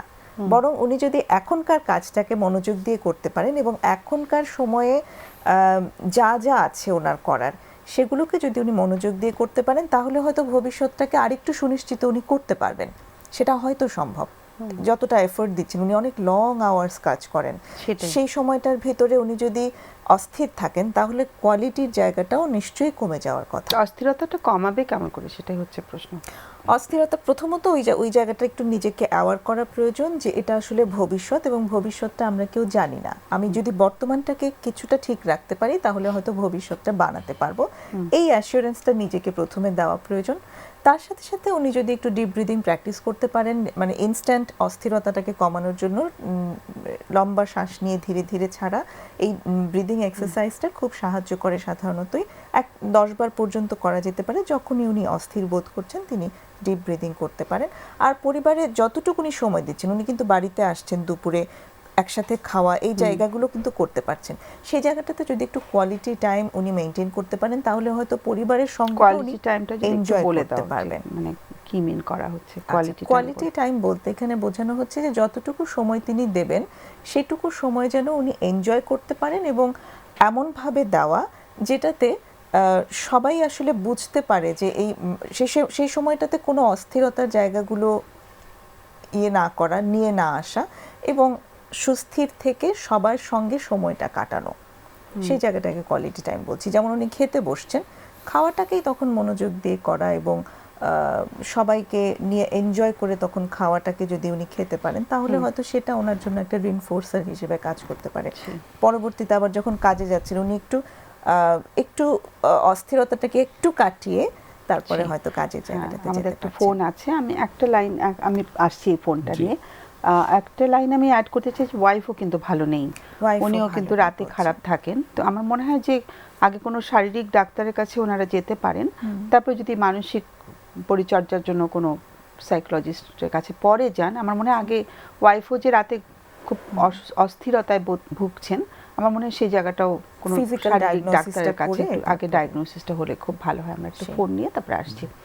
হ্যালো, হ্যালো, আসসালামু আলাইকুম। ওয়ালাইকুম সালাম, শুনছি। জি, আমি কথা বলছি গোলাপ ফুলবাড়ি ময়মনসিংহ থেকে। আজ পহেলা ফাল্গুনের শুভেচ্ছা বাংলাদেশের আমন্ত্রিত অতিথি মহোদয়। অনেক ধন্যবাদ। তো আমি আসলে ম্যাডাম আপনাদের সকলের বিশেষ দৃষ্টি আকর্ষণ করে একজন বাবা হিসেবে আপনাদের কাছে প্রশ্ন করতেছি। শিওর। যে আমার বিশেষ করে প্রথমত দুইটা প্রশ্ন। প্রথমত ছোট ছেলেটার ব্যাপারে প্রশ্ন করতেছি। আমার ছোট ছেলেটার বয়স 16, সে 10ম শ্রেণীর ছাত্র। আচ্ছা। তো ইদানিং আপনার করোনাকালীন সময়ে সে দেখা গেছে লেখাপড়া থেকে একটু যখন পিছিয়ে গেছে, তো তার টিভি দেখাটার প্রতি একটু মোটামুটি ভালো আগ্রহ। সে 9 এক্সেল এবং বিভিন্ন চ্যানেল দেখে। তো এই মতো অবস্থায় আমার স্ত্রী লক্ষ্য করতে পারে যে সে বিছানায় শুয়ে আছে এবং সে মানে হ্যান্ডেলিং করতেছে। তো হ্যান্ডেলিং করার পর দেখা যাচ্ছে কি যে হ্যান্ডলিং করছে? জি, হ্যান্ডেলিং করছে, বাংলাতে যাকে বলে হস্তমৈথুন। ও, মাস্টারবেশন। Masturbation। আচ্ছা আচ্ছা, ওকে। জি, হ্যাঁ। হ্যাঁ। তো ওর মা আমাকে দেখে বললো যে তোমার ছেলে তো এরকম অবস্থা, ওর শারীরিক অবস্থা এরকম খারাপ হয়ে যাচ্ছে। তো আমি মানে ও কি সবার সামনেই করছে সেটা? না ম্যাডাম, সে মানে বিছানায় সে গায়ে কম্বল দিয়ে ওভাবে করতেছে। মানে ওর রুমে, ও কি আলাদা রুমে ঘুমায় না কি সাথে ঘুমানো হ্যাঁ, হচ্ছে? আলাদা রুমে ম্যাডাম। আমরা শিক্ষিত পরিবার, আমরা সেপারেট হিসেবে থাকি। হ্যাঁ ঠিক আছে, সেটা বুঝেছি, কিন্তু ছেলে ও যখন আলাদা ঘুমাচ্ছে সেখানে করছে এবং সেটা মা দেখতে পাচ্ছেন যে মা না, ঘুমানোর সময় না ম্যাডাম, সে যখন টিভি দেখে। আচ্ছা, টিভিতে কি দেখছে ও? এই 9 এক্সেল বাইরের যে চ্যানেলগুলো আছে, বিদেশি চ্যানেল, হ্যাঁ, ইংরেজি, যে কোনো গান হয়। আচ্ছা, কোনো গানের গান। channel। আচ্ছা, ওকে। সো এই ধরনের কিছু অ্যাডাল্ট সিন কি আছে ওর মধ্যে? হ্যাঁ ম্যাডাম, আমাকে একটু কাইন্ডলি একটু প্রশ্ন করতে দিন। শিওর। তো ওর মা আমাকে দেখে বললো যে তোমার ছেলে তো এরকম করতেছে। তো পরে আমি আসলে কিভাবে আমার ছেলের সামনে এই কথাগুলো উপস্থাপন করবো চিন্তা করে পাচ্ছিলাম না। তো হঠাৎ মনে পড়লো যে 1623 তে নাম্বারে ফোন দিয়ে সরকারি যে ডাক্তারগুলো আছে স্বাস্থ্য সেবা, তাদের কাছে পরামর্শ দিলাম এবং ইভেন কি ডাক্তারের সাথে আমি ওকে কথা বলালাম। তো আসলে কথা বলার পর কিছুদিন দেখলাম যে ও কামব্যাক করছে, পুনরায় আবার দেখি যে এই অবস্থায় কামব্যাক করছে। ঠিক আছে। তো আমি এখানে প্রশ্ন হলো ম্যাডাম, আমি আমার ছেলেকে এই পথ থেকে সরানোর জন্য কিভাবে একজন গার্জিয়ান হিসাবে আমি ওকে মানে ওর সাথে শেয়ার করব, এটা প্রশ্ন। আর দ্বিতীয় যে প্রশ্নটা হলো আমার বড় ছেলের ব্যাপারে, সেটা হলো যে ও গেমের প্রতি, ও ইন্টারমিডিয়েট ফার্স্ট ইয়ারে আছে, গেমের প্রতি এমন আসক্ত হয়েছে যে ম্যাডাম আসলে একচুয়ালি আমি বিরক্ত বোধ করি অনেক সময়, এমন বিরক্ত বোধ করি যে আসলে কি বলবো। ছেলের তো দাড়ি জ্বালিয়ে গেছে, ওকে যদি হাত তুলি তাও খারাপ দেখা যাবে, আবার যদি অতিরিক্ত শাসক হয়ে সে সুইসাইডও করতে পারে। এমন অবস্থা, সে অত্যাধিক গেমের প্রতি হয়ে গেছে। আমি বাবা হিসাবে যদি বলি যে হৃদয় এটা ভালো না, অনেক বুঝাই ম্যাডাম, যদিও আমি একজন সাধারণ গ্রামের ছেলে, কিন্তু গ্রাম হয়েও শহরের এবং ভিভিআইপি পার্সন যারা আছে তাদের সাথেও আমার ছেলেদের সাথে কথা বলাইছি এবং সাক্ষাৎ হয়েছে, এই ধরনের হয়েছে, কিন্তু আমি কোনোভাবে বাবা হিসেবে ব্যর্থ হয়ে যাচ্ছি এবং আমার হার্টের সমস্যা হয়ে যাচ্ছে। আমি বুঝতে পেরেছি যে এটা আমি চাচ্ছি যে ওদের যে সুন্দর ভবিষ্যৎটা আমার চোখের সামনে ধ্বংস হয়ে যাচ্ছে, যে আমি পাচ্ছি না বুঝাইতে। না না, এখন অনেক ছোট, এত হতাশ হবার কিছু নেই। একটু লাইনে থাকতে হবে, আমাদের সময় একদম শেষ হয়ে এসেছে। কারো কোনো প্রশ্ন থাকলে করো। কোনো প্রশ্ন নেই। তাহলে আমি একটা প্রশ্ন করে আমরা যাচ্ছি আমাদের অতিথিদের কাছে। আচ্ছা, ও যদি হস্তমৈথুন করে বা ম্যাস্টারবেশন করে, এটাতে কি অসুবিধা হচ্ছে? দেখা যাচ্ছে যেটা আমি বাবা হিসেবে বুঝতে পারি, ওর যে শারীরিক যে ক্ষমতাটা ভবিষ্যতে এরকম করতে থাকলে এটা কোনো, আমি একটু রিকোয়েস্ট করব যে কোনো মেডিকেল ডাক্তারের সাথে কি কথা বলা হয়েছে? এটা তো এই বয়সের একটা হরমোন, হ্যাঁ, এই বয়সে তারা করে। এখন ফোনে ম্যাডাম আপনার দৃষ্টি আকর্ষণ করতেছি, আমি ফোনে 162 না, কোনো ডাক্তারের কাছে যেতে হবে, পার্সোনালি যেয়ে কোনো শারীরিক ডাক্তারকে একটু জিজ্ঞেস করলে খুব ভালো হয়, যে এতে শরীরে কি ক্ষতি হচ্ছে সেটা একটু জেনে আসলে আমার মনে হয় ভালো হবে। কেমন, ঠিক আছে? নাকি কোনো ধর্মীয় ব্যাপার থেকে মনে হচ্ছে যেটা ওর গুনাহ হচ্ছে, এটাও কি মনে আসছে? ম্যাডাম আমি আসলে তো যেহেতু আমরা মুসলমান, তো আমি চাচ্ছি আমার ছেলেটা যেন এই পথে না থাকে। ওকে কিভাবে বুঝাবো? আপনার কাছে প্রশ্ন, ওকে আমি বাবা হিসাবে কিভাবে ওর সাথে শেয়ার করব? অনেক ধন্যবাদ। খুবই একটা খুব যুগোপযোগী প্রশ্ন, এবং খুব অনেকের ফ্যামিলিতে এরকম অসুবিধা হচ্ছে। আমি একটু অতিথিদের কাছে যাচ্ছি, আমাদের আর প্রশ্ন নেই বোধহয় তোমাদের, সো ওরা আলোচনা করছে। কেমন ফিদা, এইটা নিয়ে আলোচনা করলে ভালো হয়। রাইট। তো একটা বিষয় হলো, আমি আগের যে ভদ্রলোক একটা প্রশ্ন করেছেন, ওখানে একটা মেসেজ দিতে চাচ্ছিলাম, যেটা হলো যে উনি ভবিষ্যৎ নিয়ে খুব চিন্তা করেন বা তো সেক্ষেত্রে এটা তো হাজব্যান্ড ওয়াইফ দুইজনেরই সংসার। সো তারা কিন্তু, এবং ওয়াইফ অলরেডি অনেক প্ল্যানিংয়ে আছেন, তিনি কিন্তু মিতব্যয় এবং হাজব্যান্ডের এই বিষয়গুলোতে। সো আমার মনে হয় ওয়াইফের সাথে আলোচনা করেই তারা ভবিষ্যতের চিন্তা ভাবনা করতে পারেন, এবং এটা থেকে হয়তো একজনের নেতিবাচক জায়গায় থাকবেন না, উভয় মিলে ইতিবাচক চিন্তা করতে পারবেন। আর এই বিষয়ে সেটা হলো যে আসলে এখানে আপনার যেই ছেলেটি যেটা করছে, সে একটা উদ্দীপনা গ্রহণ করতে চাচ্ছে, এবং সে কিছু সিলেক্টিভ বিষয় থেকে উদ্দীপনা গ্রহণ করে সে এটাকে একটা ব্যবহার করছে। তো এই ক্ষেত্রে তাদের প্রথমেই আমার মনে হয় যে একজন স্পেশালিস্টের কাছে যাওয়া উচিত, এবং বিশেষজ্ঞ ধরুন ফিজিক্যাল যে বিষয়টা, সেই বিষয়টা আগে আলোচনা করা উচিত, যে তার আসলে কোথায় সমস্যা হচ্ছে বা কারণ তারা এই বিষয়ের উত্তর যদি আগে না বের করেন, তাহলে তারা পরিপূর্ণভাবে এটার ব্যবস্থাপনা করতে পারবেন না। তো এই বিষয়ে একজন বিশেষজ্ঞের কাছে গিয়ে তারা হয়তো শারীরিক ডাক্তার, কোনো মেডিসিন বিশেষজ্ঞ বা যারা আপনার সেক্স বা হরমোনাল বিষয়গুলো দেখেন, তাদের সাথে হয়তো এটা আলোচনা করা যেতে পারে। এবং পরবর্তীতে যে বিষয়টা হলো যে ছেলেটিকে, আমাদের সময় কি শেষ? হ্যাঁ, ছেলেটিকে বিভিন্ন 2 মিনিট আছে, আমাদের 2 মিনিটে শেষ। আমি 30 সেকেন্ডে শেষ করছি। যে ছেলেটিকে আসলে বিভিন্ন কাজে যদি তাকে ব্যস্ত রাখা যায়, এবং মা বাবা সহ যদি কিছু বাগান করা, তারপরে একসাথে খাওয়া দাওয়া করা, একসাথে বিভিন্ন গঠনমূলক আলোচনা করা, এবং তার যদি বিনোদনের অন্য ব্যবস্থা করে দেওয়া যায়। এক্সারসাইজ খুব দরকার হয়, এক ধরনের এনার্জি করছে, তো এনার্জি ফিল করছে, ওটা সে বের করার চেষ্টা করছে। আর উঠতি বয়স তো শারীরিক ব্যায়াম খুব সাহায্য করে। আর উঠতি বয়স সেহেতু মা বাবা তার বন্ধু হয়ে যেতে হবে, বন্ধুর মতো বিষয়গুলো নিয়ে আলোচনা করা এবং গঠনমূলক চিন্তা করতে তাকে সহযোগিতা করা। এভাবে আসলে এই বিষয়টার একটা সমাধান হতে পারে। এতটা দুশ্চিন্তা না করলেও হয়, কারণ এটা অনেক সময় এই বয়সে করে, তখন আমরা হয়তো অনেক অন্যভাবে তাদেরকে ব্যস্ত করব। আর এটার সমাধান আসলে দীর্ঘমেয়াদী চিন্তা করতে হবে, এটা কালকেই বন্ধ করতে হবে বা এই বিষয়টাতে না গেলেই ভালো। নুসরাত এক লাইনে যদি কিছু বলে একদম সময়। আচ্ছা, একটু বলতে চাইছিলাম আসলে যে উনি যতটা অস্থির হয়ে গেছেন দুশ্চিন্তায়, অতটা দুশ্চিন্তা আসলে না হলেও চলবে, কারণ এই বাচ্চাটির এখন ও আসলে এখন এটা শিখেছে, এই বয়সে এটাই ওর শিখবার কথা, এটাই করবার কথা। তো বরং ওই যে ট্যাবুটা উনি ফিল করছেন, যেটা নিয়ে কথা বলা যাবে না, এটাকে খুব রাগঢাক করে রাখতে হবে, বিষয়টা তো আসলে এরকম না। এটা একটা শারীরিক ব্যাপার, ওকে যদি এই শিক্ষাটা একটু দেওয়া হয় তাহলে ওর জন্য এখন উপকার হবে। একদম ওর বন্ধুর মতো বন্ধুর মেশা। মতো হয়ে ওর কাছে এই বিষয়টা নিয়ে একটু এডুকেশনটা পৌঁছে দিতে খোলাখুলি হবে যে আলোচনা করা। এটার ভালো দিক কি খারাপ দিক কি এবং এক্সারসাইজের বিষয়টা আপনি যে অ্যাড করেছেন অনেক এটা অনেক খুব ভালো। ধন্যবাদ দুজনকে, অসংখ্য অনেক ধন্যবাদ। সুপ্রিয় দর্শক, আমাদের বিদায় নিতে হবে, এখন শেষ করতে হবে অনুষ্ঠান। আর আমরা সবাইকে আজকের মতো শুভকামনা জানাচ্ছি, ধন্যবাদ জানাচ্ছি। আর আগামী অনুষ্ঠানের বিষয়বস্তু হচ্ছে আমরা যে অনেক সময় বিচ্ছেদের দিকে চলে যাই, বিয়ের সম্পর্কে থাকা সত্ত্বেও সেখানে আমাদের সঙ্গে সন্তানরা থাকেন।